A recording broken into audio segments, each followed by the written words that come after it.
maintain and observe that polling day, prior to that and after that, when the people would be participating in the political process,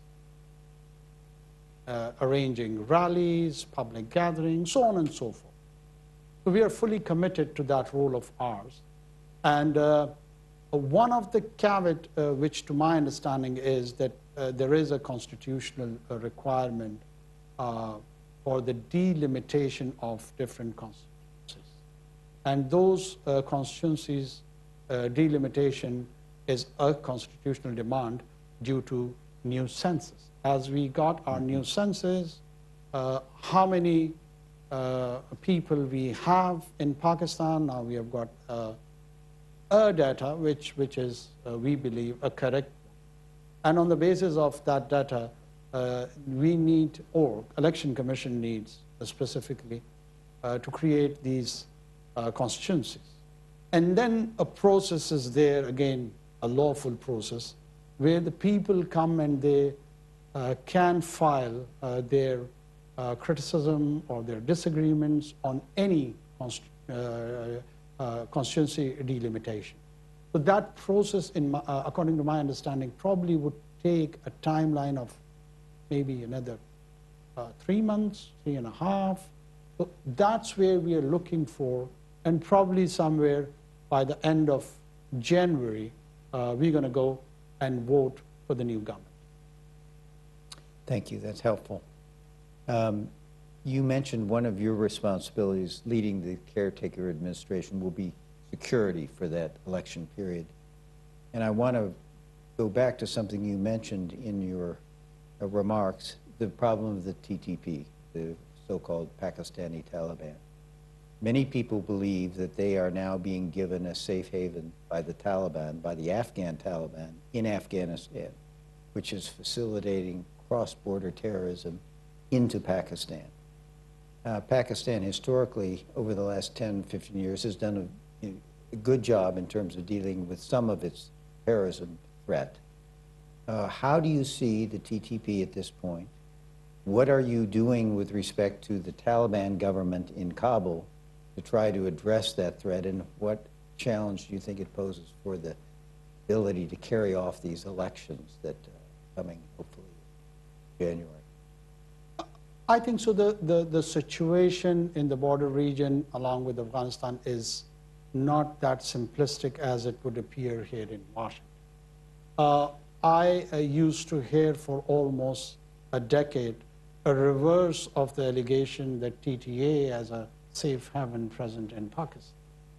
Right. And then when we got concluded with the presence of NATO and ISF and US forces, and we learned through lessons learned by the Cigar report, hardly one thing which is mentioned in that report is Pakistan. There are plethora of areas and reasons which hints that how did this counterinsurgency or nation building project or state building project, whatever you call it, with a squandered opportunity of 2 decades and around $2 trillion was wasted. When we approach and try to appreciate that complex web, in our mind we are quite clear that we are not dealing with the Westphalian idea of a central state which has all authority and which is extending its execution orders in nook and corner of all of the country. What we are dealing over there is multiple layer of influences of different entities which has masqueraded as a de facto government. So this is the situation which we are dealing over there. Mm-hmm. Sometimes we do see coordination and cooperation, and we do see sort of a mutual interest and convergence of interest, like dealing with ISIS-K. It is in the interest of the de facto Afghan government also that such entities who are violent, who challenge their own rationale even of taking over a forceful government, but still which can claim that they can monopolize the violence in the given territory. If that is, idea is basically challenged by any group, it doesn't look good on their part. So there is, in some areas, convergence of interest that those groups should be curtailed, controlled, managed as far as their violent capacity is concerned. At times, we do feel that there are deficiency and capacity issues serious. Probably there would be intent to maintain and manage such groups like TTP or others, but they are not fully equipped to do the job. We have seen that such non-state actors were not managed fully in terms of curtailing their violent capability with the $2 trillion and the biggest military might documented in mankind's history, with the presence of 20 years. If that could not be attained by militaries from Australia to US, from US to UK, from UK to, you just name it, how could, on a realistic account, that it should be expected of an insurgent group which was fighting all these forces for the last 20 years, and they've been just morphed into a role where they have to take up the governance role. So an insurgent group who only knows fight or how to fight has all of a sudden have to manage that violence, collect taxes, deliver on education account, health services. It's a bit ambitious. And in that ambition, I feel, because we have direct implications, my soldiers are being killed on a daily basis. Civilian populace is being targeted on daily basis, particularly in the two provinces of Balochistan and Khyber Pakhtunkhwa. We have to set the milestones which are achievable, which are doable. And we do believe that we are not alone in resolving this issue, because the threat at a level, it is imminent for Pakistan, but in the midterm future, I feel it is a threat to the whole of region. So a regional approach is required along with all the neighborhood of Afghanistan. I recall here a prescient couplet of poet of East, who we call and identify as Dr. Muhammad Iqbal. He's commented on the situation of Afghanistan in a very interesting Persian couplet that Asya yak pekare abo gil ast, millat Afghan daran dil ast, dar kushade o kushade Asya, dar fasade o fasade Asya. That the body politic of entire Asia is like an idol, and the nation or nationhood of Afghan is placed like a heart in that idol. And if there is a chaos in the heart, there would be chaos in the whole of Asia. And if there is a peace in heart, there would be peace in the whole of continent. This is the guiding principle. This is enlightening principle. This is where we draw our inspiration to approach, see, and draw a conclusion that how Afghanistan should be dealt with, which has direct connection with groups like that. So we have got a holistic approach of application of kinetics, having different leverages in terms of trade, having other economic opportunities which could be offered as a leverage, and encouraging our traditional social, political, and historical ties. Because no matter what people say, let me remind you and your audience that we are a country who has been host to around 5 million Afghans for 5 decades. There are people who were born there, there are people who were raised there, there are people who are buried. All they know about Afghanistan is that it was an ancestral place from where their parentage came. But for all the practical purposes, they have attended our schools, they have attended our colleges, they have attended our universities. People would argue that there is a constituency of anti-Pakistan sentiment within Afghanistan. Well, there is. And as a Pashtun, I do understand the genesis of that and the background of that. But on a larger account, when it comes people-to-people contact, I've always seen that Afghans have got more of a positive investment in Pakistani society rather than normally people would. We could spend the next hour and a half on this subject that you have raised. I appreciate that response. We're running short of time, so I'm going to stop any further questions I have and turn to our audience here. Please raise your hand. I will call on you. Stand up. Please indicate who you are and any affiliation you have. And then the Prime Minister will answer your question. We'll start in the back. Yes, ma'am. On the aisle there. Thank you very much, sir. This is Sumaira Khan from Sama Television, Pakistan. I've traveled from Pakistan to attend UNGA, and obviously this esteemed organizations sitting right here. Being a Prime Minister of Pakistan, you just hinted upon a few very vital challenges that Pakistan is facing right now.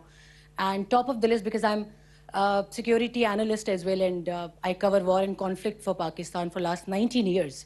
So do you see any silver lining? Do you see any light at the end of the tunnel, specifically talking about from the Afghan side right now, that we have a huge troubled border with sharing with Afghanistan? So can you hint upon some of the issues right now that are we able to handle those problems, you being caretaker Prime Minister of Pakistan, or you think that you are going to leave these challenges to the coming government who's going to take charge after you? Thank you. Well, in my audience, I presume there is a Japanese presence also. And after Pearl Harbor, the kind of relation US and Japan enjoys does give me reasons for all the silver linings and being hopeful. And when I think about the German occupancy of Eastern Europe and then its Western neighborhood also, and when I see EU as a bloc, it multiplies and amplifies my silver lining. I do not see that Pakistan-Afghan relationship are mired to the level that even human history is failed to guide us and enlighten us and keep us sanguine. So that's all I would respond to your query. I am very hopeful. We need to be focused, consistent, and with an open mind. If we approach one another, there are many areas where we can have a focused outcome as per mutual interest to both sides. I'm going to remind everyone that this session, of course, is on the record, and we're going to go to one of our online members for their question. We will take the next question from Shireen Tahir Khaley. Assalamu alaikum, Mr. Prime Minister. Walaikum assalam. This is Shireen Tahir Khaley, Johns Hopkins University School of Advanced International Studies. I'd like to back up to the first question that Steve Hadley asked you and sort of ask if you believe that given political parties' disagreements currently on show in Pakistan, whether you believe that these parties will agree to the rules of the game for an inclusive and fair election in Pakistan. Thank you. Would the parties agree? I couldn't get the question. Could you, Shirin, could you Could you just clarify a please- little bit? Who are you talking about in terms of your question? Well, in other words, there seems, do you expect all major political parties that currently exist in Pakistan to be part of, be able to take part in the upcoming election? Will there be all of them? participation by all the parties? Well, I do not have any confusion in my mind or in the government that all the parties who are registered with Election Commission of Pakistan are legally, politically, morally allowed, and they will participate in the political process. There is no confusion as far as the government or the caretaker government is. Thank you for that. Yes, sir.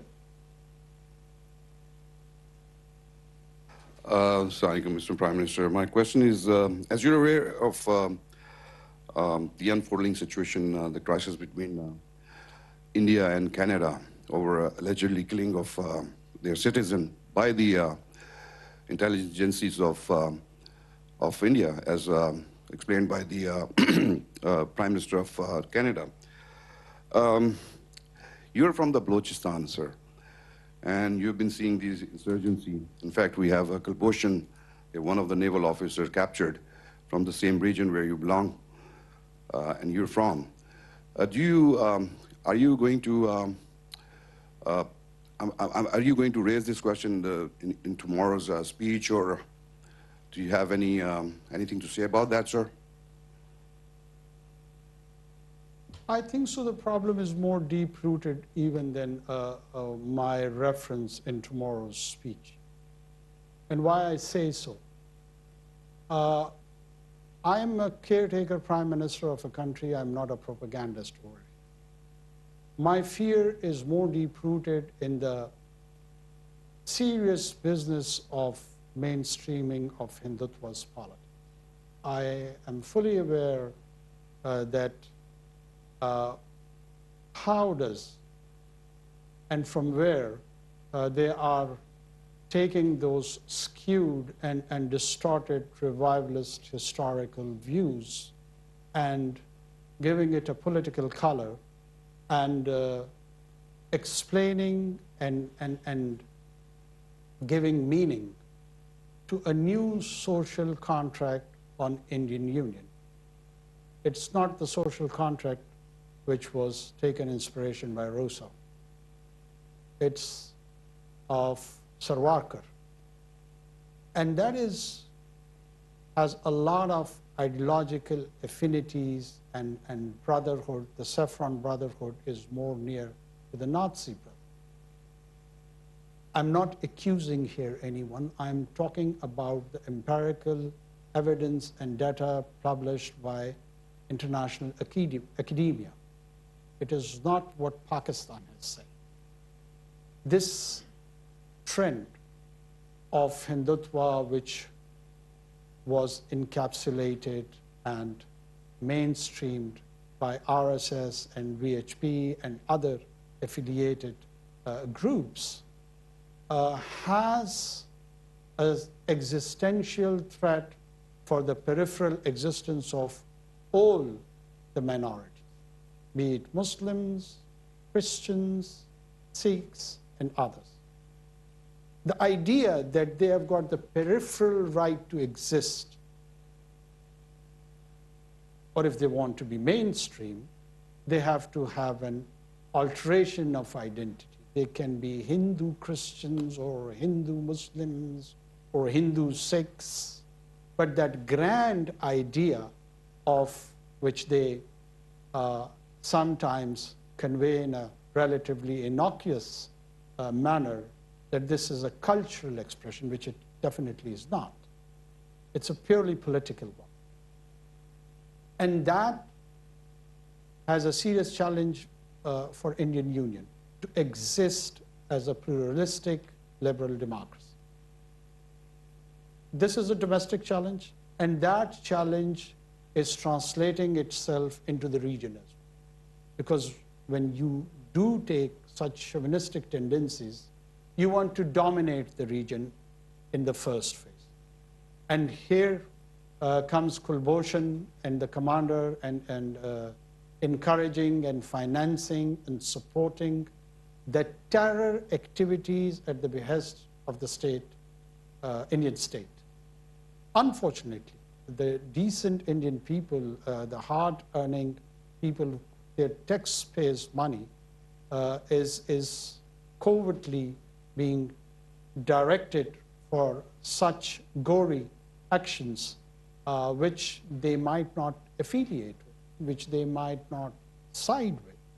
And I'm pretty much sure, and I'm a believer in the positive nature of human being. But these ideologues of Hindutva, they are becoming emboldened in a manner that they are now going beyond the reach. And this initial unfortunate killing of Mr. Singh on Canadian soil is a reflection of that ominous tendency. We, Pakistan, have always been critical of this jingoistic, belligerent Indian attitude.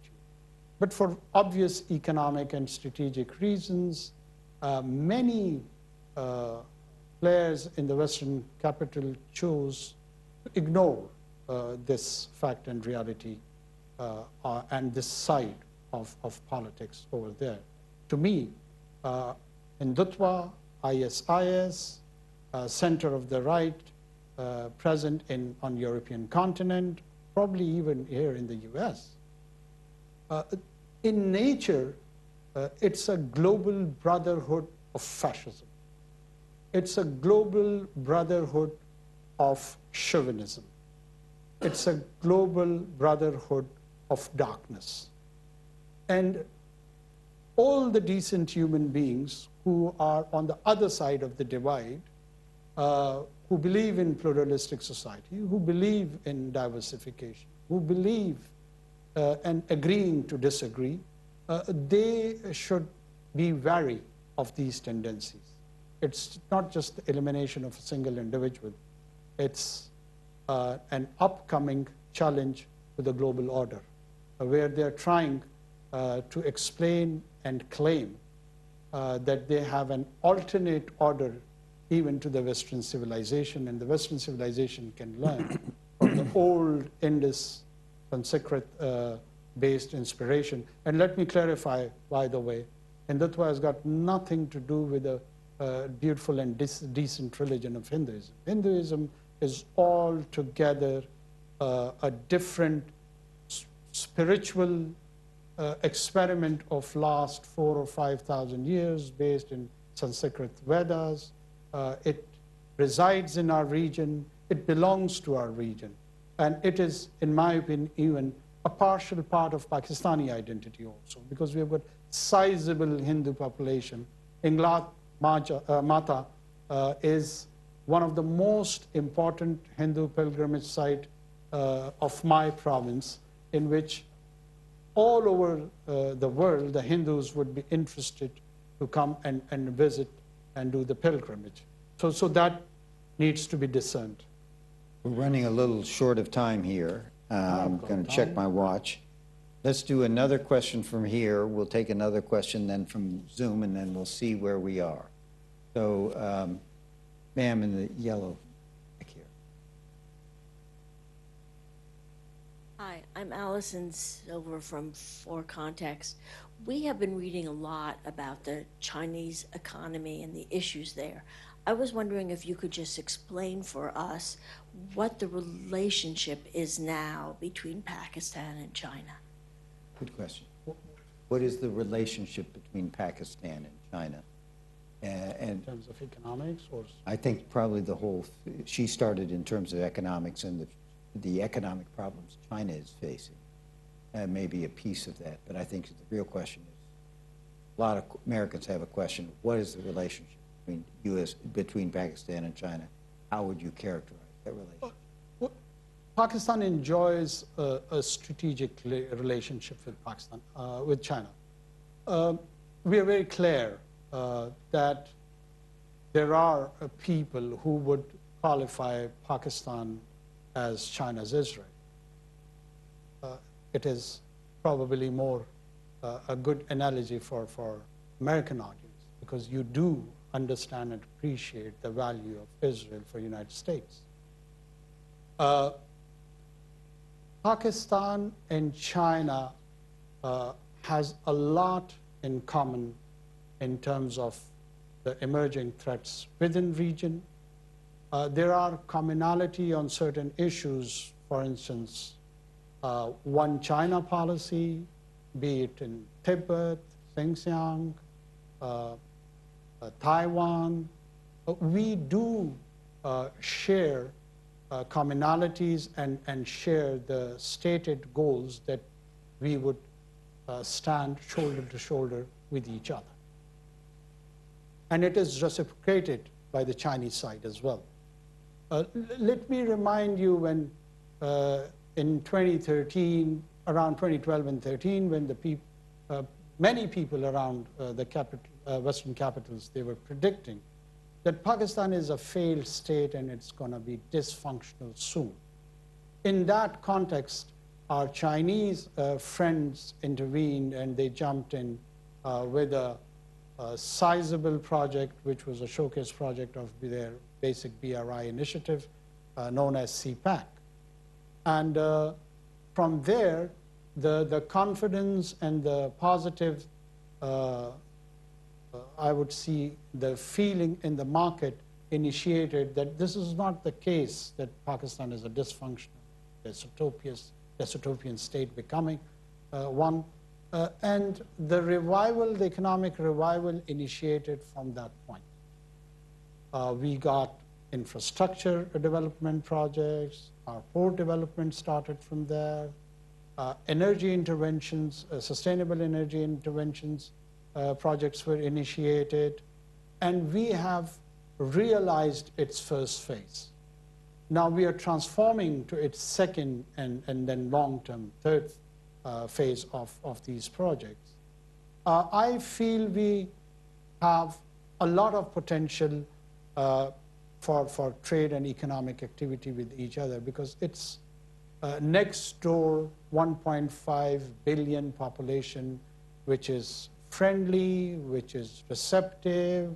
There are areas of gaps in which we can trade more with one another, though at the moment it is very much underinvested.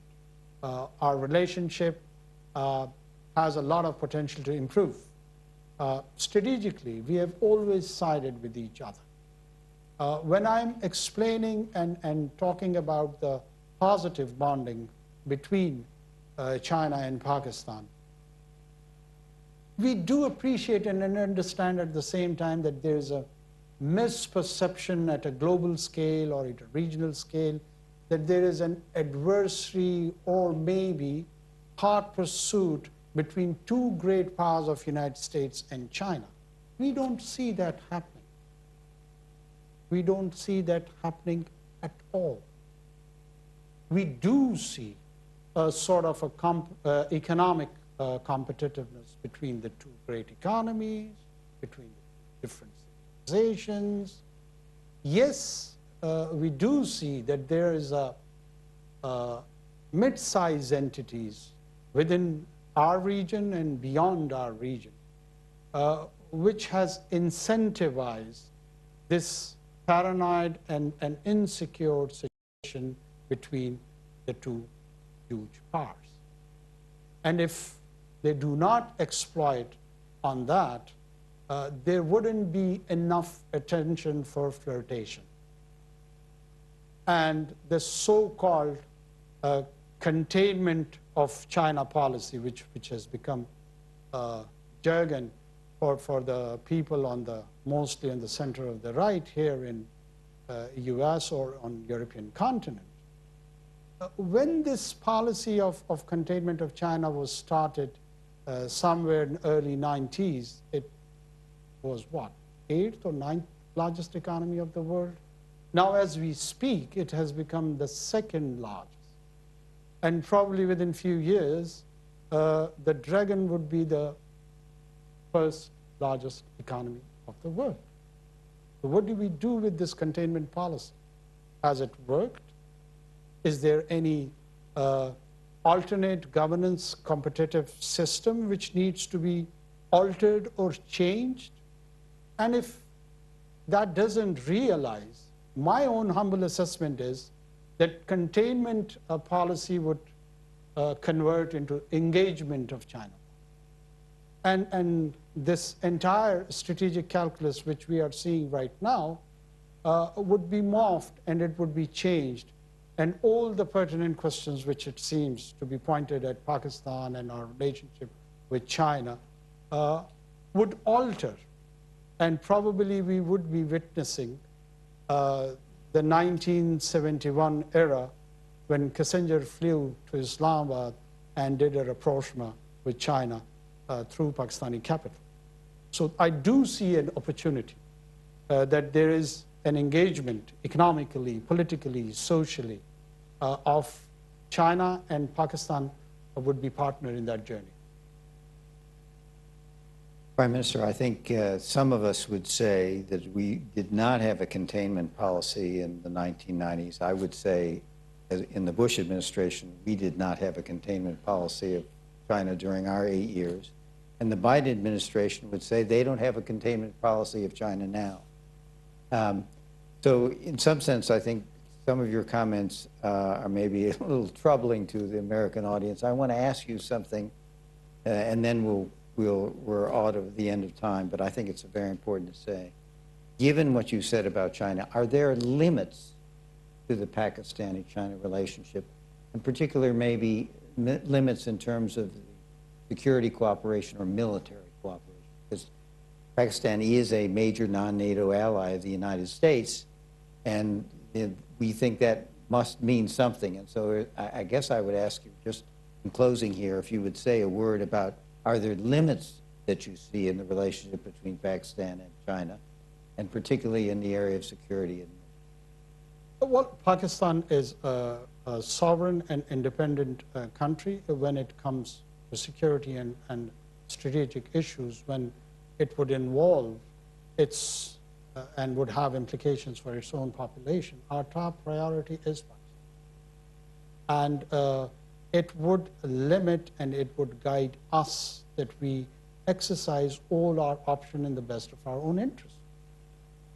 But what I was referring to is there's tons of literature available. Probably Western academia is talking about containment China policy. Probably some policymakers are talking.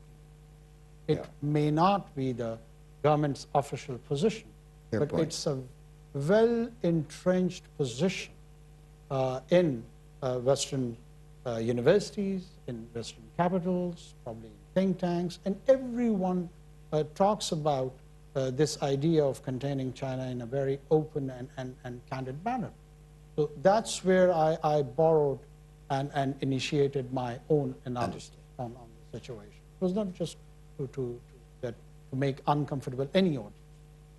But as far as the strategic and security policy choices are concerned, Pakistan always would prefer its own interests while viewing and having a balance and giving priority to our strategic partner, China.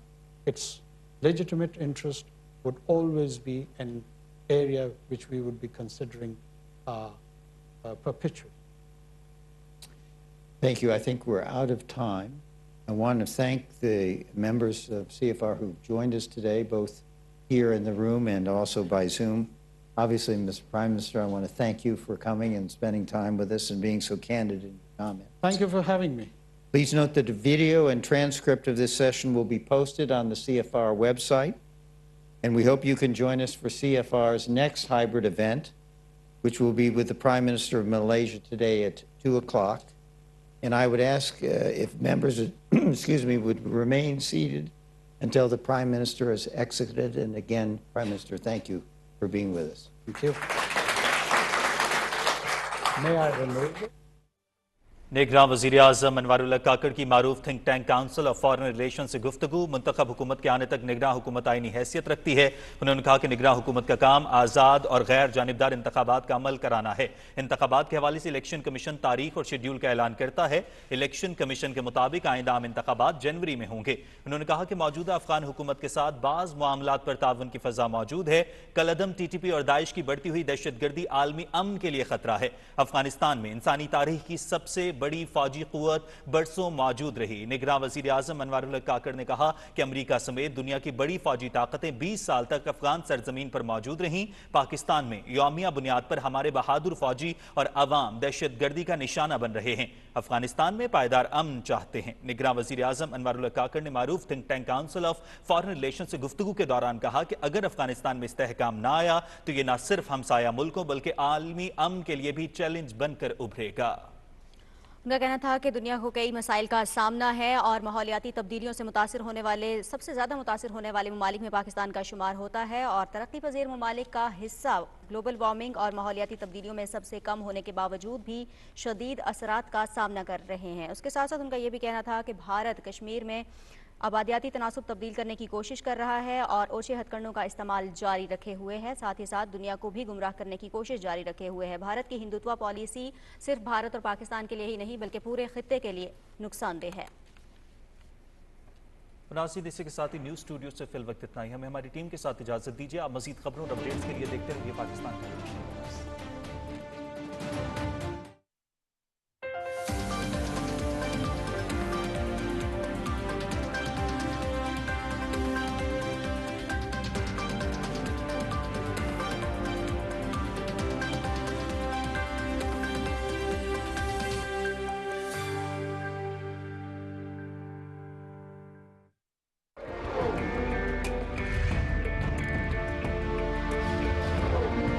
आज़ादी का मतलब बेलगाम हो जाना नहीं है। आज़ादी का मफहूम ये नहीं है कि दूसरे लोगों और ममलकत के